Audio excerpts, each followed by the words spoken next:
കളിക്കളത്തിലെ പരിക്കുകളെ ഇനി പേടിക്കേണ്ട. എല്ലാവിധ സ്പോർട്സ് ഇഞ്ചുറികൾക്കുമുള്ള സമഗ്ര പരിഹാരം ഇവിടെയുണ്ട്. ABC orthopaedic hospital, near Kairali theatre, Calicut road, Manjeri. വ്രതശുദ്ധിയുടെ പുണ്യവുമായി മുസ്ലിം വിശ്വാസികൾ ചെറിയ പെരുന്നാൾ ആഘോഷിച്ചു. റംസാൻ 29 പൂർത്തിയാക്കിയാണ് വിശ്വാസികൾ ഈദുൽ ഫിത്തർ ആഘോഷിക്കുന്നത്. പള്ളികളിലും ഈദ്ഗാഹുകളിലും നടക്കുന്ന പെരുന്നാൾ നമസ്കാരങ്ങളിൽ ആയിരങ്ങൾ പങ്കുചേർന്നു. സ്നേഹത്തിന്റെ കൂടിച്ചേരലുകളുടെയും ആഘോഷം കൂടിയാണ് ചെറിയ പെരുന്നാൾ. നന്മകളാൽ സ്ഫുടം ചെയ്ത ആത്മീയ ഊർജവുമായിട്ടാണ് വിശ്വാസികൾ ചെറിയ പെരുന്നാൾ ആഘോഷിക്കുന്നത്. ക്ഷമ, സഹനം, കാരുണ്യം തുടങ്ങിയ മൂല്യങ്ങളുടെ കൂടിച്ചേരൽ കൂടിയായ വ്രതാനുഷ്ഠാന ദിനങ്ങൾ പിന്നിട്ടാണ് വിശ്വാസികൾ ചെറിയ പെരുന്നാളിന്റെ ആഘോഷങ്ങളിലേക്ക് കടക്കുന്നത്.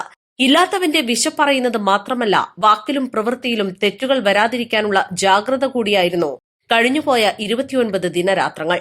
സകാത്ത് നൽകി സമ്പത്ത് വിപുലീകരിച്ചു. ഇഫ്താർ സംഗമത്തിലൂടെ സൌഹൃദം ഊട്ടിയുറപ്പിച്ചു.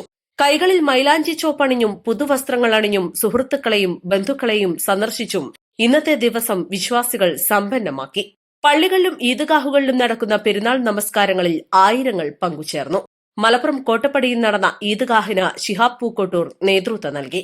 മഅദിൻ ക്യാമ്പസിലെ ഗ്രാൻഡ് മസ്ജിദിൽ നടന്ന നമസ്കാരത്തിന് ഇബ്രാഹിമുൽ ഖലീലുൽ ബുഖാരി തങ്ങളും, വലിയങ്ങാടി പള്ളിയിൽ നടന്ന നമസ്കാരത്തിന് OPM മുത്തുക്കോയ തങ്ങളും, പാണക്കാട് ജുമാ മസ്ജിദിൽ നടന്ന നമസ്കാരത്തിന് പാണക്കാട് സാദിഖ് അലി ശിഹാബ് തങ്ങളും നേതൃത്വം നൽകി.